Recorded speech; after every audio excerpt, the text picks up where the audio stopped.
जय Hind, Vande Mataram. Pixel mentor के और एक क्लास में आपका स्वागत है। मैं आपका मेंटर संबित। पिछले क्लास में हमने देखा था move tool, marquee tool, lasso tool. आज हम देखेंगे quick selection, crop tool and frame tool के बारे में। तो चलिए इंटरफेस पे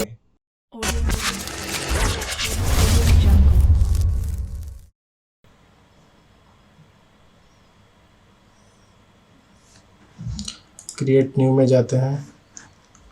कोई एक ऑब्जेक्ट के लिए सिलेक्शन करके फिर स्टार्ट कर देते हैं।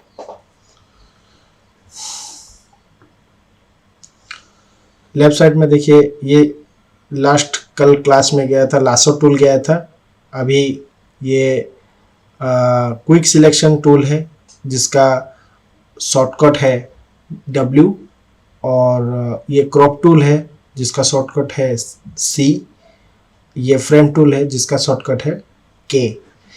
तो क्विक सिलेक्शन के ऊपर मैं अगर माउस क्लिक करके रखूंगा तो 3 ऑप्शंस आएगा: object selection, quick selection tool, magic wand tool. So ये तीनों ही का शॉर्टकट वही W है, लेकिन जो आप सिलेक्ट करके रखे हुए होंगे वही आपको दिखाएगा, बाकी का नहीं दिखाएगा। सपोज मैं मैजिक वांड लेके रखा हूँ, तो W मारने से, अगर मैं मूव टूल में हूँ, W मारूंगा अपने कीबोर्ड से, तो वो मैजिक वांड में ही आएगा, ना कि क्विक सिलेक्शन टूल में आएगा। अगर मैं क्विक सिलेक्शन टूल को यहाँ से सिलेक्ट करके रखता हूँ तभी जाके ये सिलेक्ट आएगा। आप अगर W मारेंगे तभी आएगा ये। इंटरनेट से मैंने कुछ इमेजेस डाउनलोड करके रखा हुआ था इसका एग्जांपल दिखाने के लिए। यहाँ पर मैं एक फ्लावर लेके ड्रैग करके यहाँ पर ड्रॉप कर देता हूँ।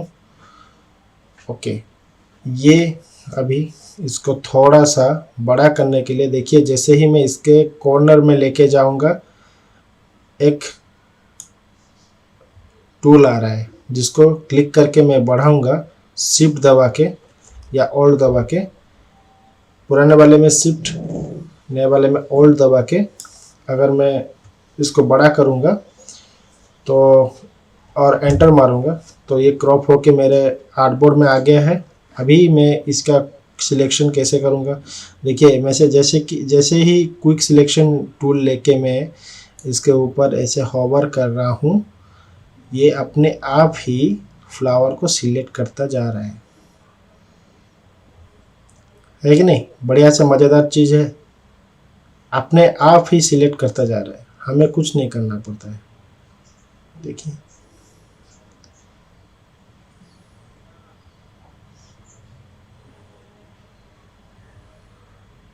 देखिए पूरा का पूरा फ्लावर सिलेक्ट हो गया। क्यों, ऐसा क्यों हुआ? आप अगर बैकग्राउंड इसका देखेंगे तो बैकग्राउंड मैंने ब्लैक वाला लिया है। इसमें एक टेक्निक है, अगर आपका ब्लैक बैकग्राउंड है और ऑब्जेक्ट कोई भी कलर है तो ऑब्जेक्ट को वो डायरेक्टली सिलेक्ट करता है और बैकग्राउंड को छोड़ देता है। इसमें क्या करता है, इसका जो AI है वो डिस्टिंग्विश कर देता है आपका ऑब्जेक्ट और बैकग्राउंड के जो लेयर्स होता है उसमें डिस्टिंग्विश कर देता है। ऑटोमेटिकली ये हो गया। अब हम इसे लेयर भाया कॉपी, जैसे पिछले क्लास में बताया था, लेयर भाया कॉपी में करने के बाद ये हमें और एक ट्रांसपेरेंट लेयर बना के इस ऑब्जेक्ट को दे देगा। देखिए कुछ जगह पे सिलेक्शन नहीं हुआ है, तो फिर से हम जाके इसे सिलेक्ट कर सकते हैं। फिर से हम जाके, और एक चीज़, आप अगर फ्लावर में सिलेक्ट नहीं करके इसका बैकग्राउंड सिलेक्ट करते हो तो देखिए बस मैं अपना घुमा रहा हूँ, लेकिन देखिए ये यहाँ पर सिलेक्ट नहीं हुआ, यहाँ पर इसने सिलेक्शन छोड़ दिया। जो ब्राइट पर्सन था वही सिलेक्टेड हो गया, लेकिन जो डार्क पर्सन है इसका, इसमें ये सिलेक्ट नहीं हुआ।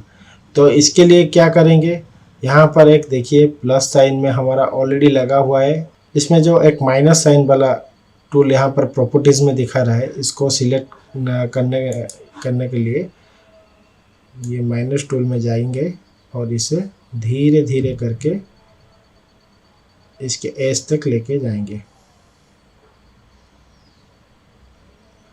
अब देखिए फिर से मेरा फ्लावर सिलेक्ट हो गया। सिलेक्ट होने के बाद मैंने इसका बैकग्राउंड सिलेक्ट किया था, तो इसका बैकग्राउंड डिलीट कर देंगे। डिलीट कैसे करेंगे? सिंपल, अगर आपका ऑब्जेक्ट स्मार्ट ऑब्जेक्ट नहीं होगा तो ये सिलेक्शन, बैकग्राउंड सिलेक्शन डिलीट नहीं होगा। अगर आपका स्मार्ट ऑब्जेक्ट में आपने फ़ोटो को लिया था तो ये डिलीट ज़रूर हो जाएगा। अभी के लिए मैं ऑब्जेक्ट डिलीट कर रहा हूँ। देखिए मेरा एक ऑप्शन यहाँ पर आ रहा है, could not complete your request because the objects is not directly editable. So हमें क्या करना पड़ेगा, इसका यहाँ पर जो लेयर है, लेयर के ऊपर राइट क्लिक कीजिए। राइट क्लिक करने के बाद कन्वर्ट टू स्मार्ट ऑब्जेक्ट, तो जैसे ही स्मार्ट ऑब्जेक्ट कन्वर्ट किया, सो जैसे ही स्मार्ट ऑब्जेक्ट में हम क्लिक कर देते हैं और डिलीट में जाके डिलीट करते हैं, इसका ये लेयर, बैकग्राउंड का लेयर डिलीट हो गया। अब डिसलेक्ट कर देने से हमारा ये पूरा का पूरा फ्लावर इंडिपेंडेंटली मूव कर रहा है। देखिए इसका कोई बैकग्राउंड नहीं है। ओके,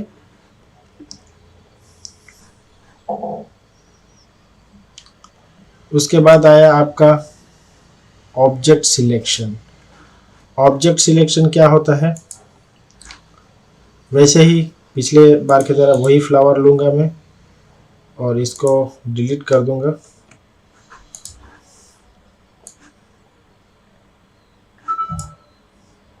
लिया, क्रॉप कर दूंगा ऑल्ट दबा के,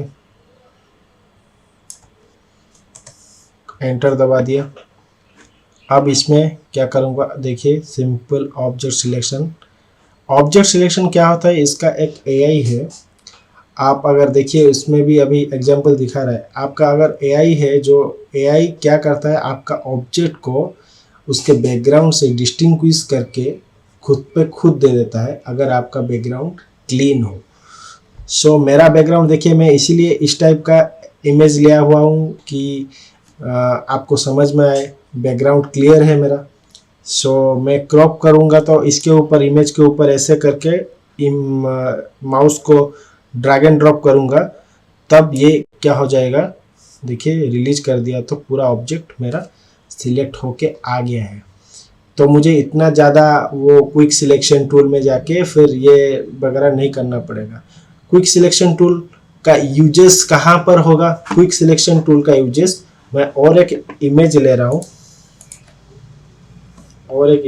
हूँ, ओके, डिसलेक्ट करता हूँ कंट्रोल डी करके,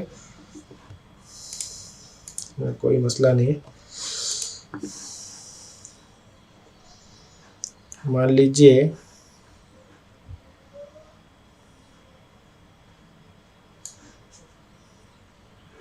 मैं ये फेस ले रहा हूँ, वही ऑल्ट दबा के क्रॉप कर दूंगा और यहाँ पर देखिए फिर से मैं क्विक सिलेक्शन अगर सिलेक्ट कर रहा हूँ, कितनी आसानी से ये पूरा का पूरा फेस सिलेक्ट हो रहा है। आया ना मज़ा? तो मैजिक वांड का क्या काम है, जो सिलेक्ट कर देता हूँ। मैजिक वांड का ये काम है, जो पर्टिकुलर सिंगल कलर में जो बैकग्राउंड होगा या कोई ऑब्जेक्ट होगा, उसको उसके ऊपर अगर मैं क्लिक कर दूंगा तो वही वाला कलर पूरा का पूरा सिलेक्ट होके आ जाएगा। देखिए इस साइड में, अगर ये लेफ्ट साइड में अगर मैं इसके ऊपर क्लिक कर रहा हूँ, देखिए पूरा का पूरा ये सिलेक्टेड होके आ गया है। तो इसे मैं बाद में इसे डिलीट कर सकता हूँ और डिलीट करके मेरे हिसाब से कुछ भी डिज़ाइन करने के लिए कुछ ऐड कर सकता हूँ, बैकग्राउंड ऐड कर सकता हूँ। यहाँ पर भी देखिए वैसे ही है। मैं अगर यहाँ पर प्रॉपर्टीज़ में जाके ऐड दबा के फिर यहाँ पर क्लिक करूँगा तो ये साइड भी सिलेक्टेड हो गया। बाकी मेरा फेस वाला चीज़ आपका सिलेक्टेड नहीं हुआ है, जो कि आगे जाके आप फेस को सिलेक्ट इन्वर्स करके देखिए यहाँ पर सिलेक्ट राइट क्लिक करूँगा तो सिलेक्ट इन्वर्स आएगा। सिलेक्ट इन्वर्स के ऊपर क्लिक करने पे बाकी अभी फेस सिलेक्टेड हुआ है जो व्हाइट पोर्शन के साथ, मेरा आर्टबोर्ड फेस का ये वाला सिलेक्शन नहीं हुआ है। सिलेक्ट इन्वर्स क्या होता है, जो आप सिलेक्ट किए हो उसका इन्वर्स जितना पोजीशन है वो आपको सिलेक्ट करके दे देता है। ठीक है, यहाँ पर भी देखिए एंटी एलाइज है और कॉग्निटिव एंटी एलाइज पिछले क्लास में जैसे कि मैं बताया था आपको मार्क्यू टूल में जो एलिप्स लिया था वहाँ पर एंटी एलाइज कैसे यूज हुआ था, आप जाके मेरा पिछला क्लास देख सकते हैं। सो नेक्स्ट चीज़ है, डिसलेक्ट कर देता हूँ इसे मैं। नेक्स्ट चीज़ है क्रॉप टूल। क्रॉप टूल क्या होता है, देखिए मैं जैसे ही क्रॉप टूल के ऊपर क्लिक किया ये अपने आप ही एक बॉर्डर टाइप का यहाँ पर दे रहा है, जहाँ पर मैं इसे मूव करके इतना % मैं क्रॉप कर सकता हूँ। यहाँ से ऊपर तक लेके बॉर्डर तक लेके मैं इतना फिर से क्रॉप करके इसके ऊपर एंटर दबा दूंगा तो मेरा पूरा का पूरा फोटो क्रॉप होके आ जाएगा। जैसे भी कोई भी बैकग्राउंड में हो आप क्रॉप टूल डाल दीजिए, बस इतना करने से आपका वो आ जाएगा। ठीक है, नेक्स्टली क्या है, मैं और एक आर्टबोर्ड लेता हूँ। आर्टबोर्ड लेके 1925 वही आर्टबोर्ड एक आर्टबोर्ड लेके आ गया मैं। फिर ये वाला टूल में क्या सिलेक्ट करके ले रहा हूँ, इसका नाम है फ्रेम टूल। फ्रेम टूल में क्या होता है, देखिए मैं जैसे कि एक फ्रेम यहाँ पर बनाया हूँ, यहाँ पर एक फ्रेम बना दिया। फ्रेम बनाने के बाद मैं क्या करूँगा, ये फ्लावर को लेके और एक इमेज एनी कोई भी इमेज हो आपका, इमेज लेके मैं इसके ऊपर छोड़ दिया तो उसी फ्रेम के अंदर वो क्रॉप होके आ गया है। देखिए अगर मैं फ्रेम को बढ़ाऊंगा अपने हिसाब से तो देखिए जितना साइज होगा इमेज का उतना ही आएगा वो। अगर मैं फ्रेम को एडजस्ट करूंगा फ्लावर के साथ तो भी एडजस्ट हो जाएगा वो। सो इतना तक तो आपको समझ में आ गया होगा। सो कैसा रहा आज का ट्यूटोरियल, ज़रूर मज़ा आया होगा। आपको कैसा लगा नीचे कमेंट बॉक्स में लिख के ज़रूर बोलिए। मैं ऐसे ही छोटा छोटा वीडियो आपके लिए लेते आऊँगा जिससे आपको समझने में ज़्यादा मुश्किल ना हो। सो फिर से मिलते हैं नेक्स्ट क्लास में, तब तक के लिए खुश रहिए। जय हिंद, वंदे मातरम।